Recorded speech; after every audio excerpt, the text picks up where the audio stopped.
Welcome to AGORACOM Small Cap News TV. Today we've got three companies to talk about. I'll be shining some light on the news that I saw from those companies this morning, and hopefully that will help you to and this is the genesis nature of the show, is to try to help you to find good companies to do your research on, and hopefully find some good performers in there as well. I'm Alan Barry Labucan. I'm the Chief Market Commentator of AGORACOM.com. This is my first opportunity to do the morning show, so bear with me. I got the little I'm in training badge on today. I'll try to do a good job of shining some light on this news for you. As I said, we've got three companies to talk about today, so I'm going to get right into it. One of the companies is Scorpio Gold. The headline from their news release is Scorpio Gold intersects 2.05 grams per ton gold over 10.67 meters and continues to extend the Mary LC zone at the Mineral Ridge operation in Nevada. Now, initially when I looked at these results, I was kind of wondering about the grade and everything, and then I came across the quote from Peter Hawley, who is the CEO of Scorpio Gold, and he mentioned that I'm not going to go over the whole quote, but he mentioned that these new drill results that they had were not part of the known resource that they've already resource calculation that they've already done, and in the past this area was given zero grade within that resource block model.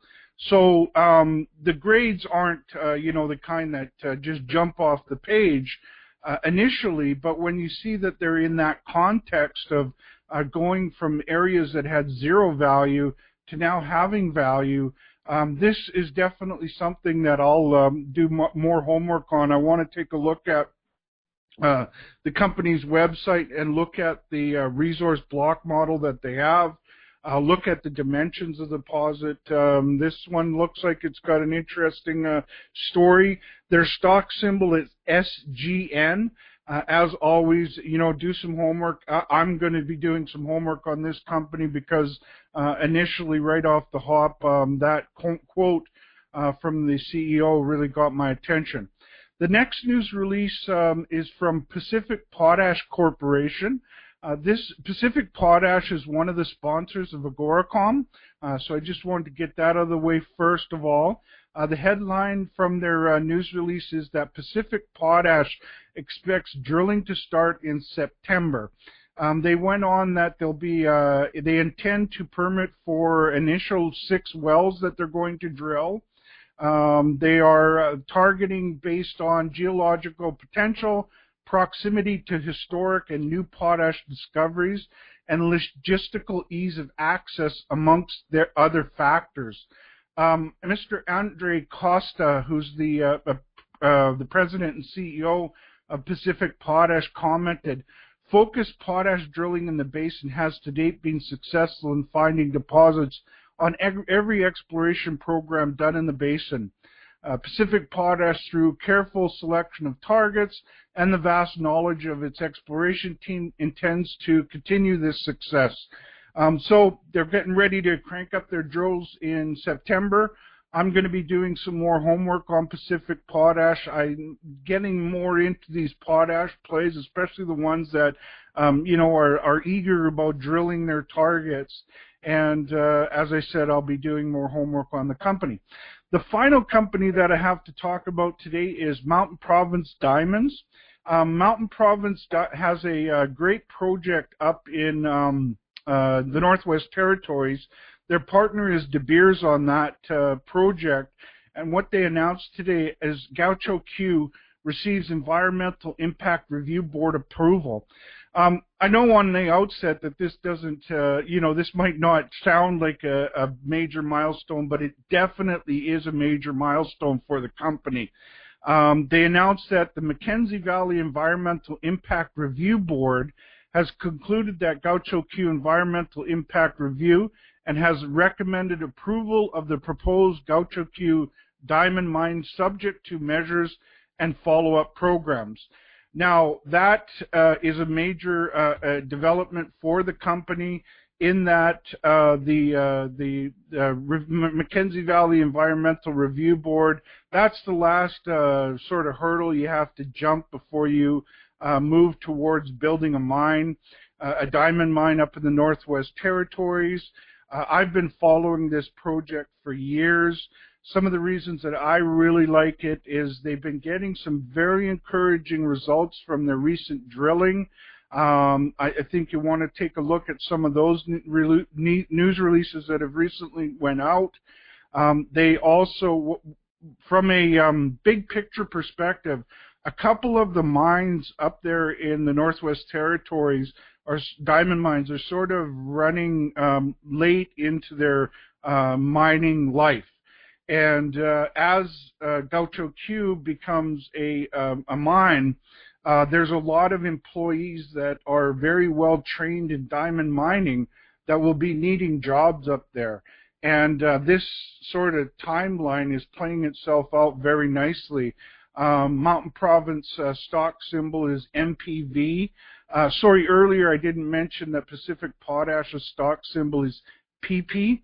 Again, Mountain Province stock symbol is MPV, and I've been following this one for a long time, but I encourage you to check this company out. They've got what looks like is the next big mine, a diamond mine in the Northwest Territories. So that was what was in the news as far as news from publicly trading resource companies.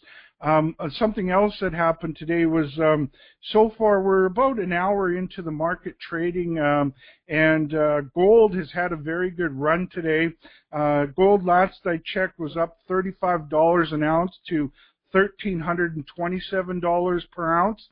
I've been talking a lot lately about watching it bottom, and now seeing that I think that it's in a much more bullish trend.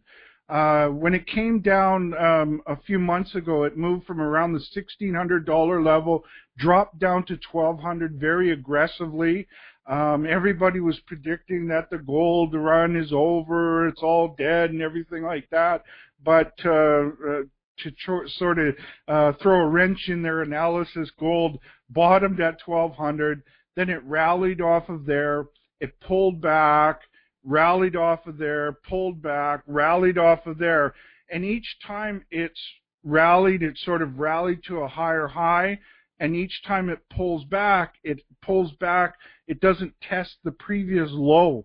So what that's called is a rising, or a higher highs and higher lows. That is a very bullish trend that the price of gold is going into now, and I think that the selling pressure got overdone on the downside. My analysis is not just based on trends in the price.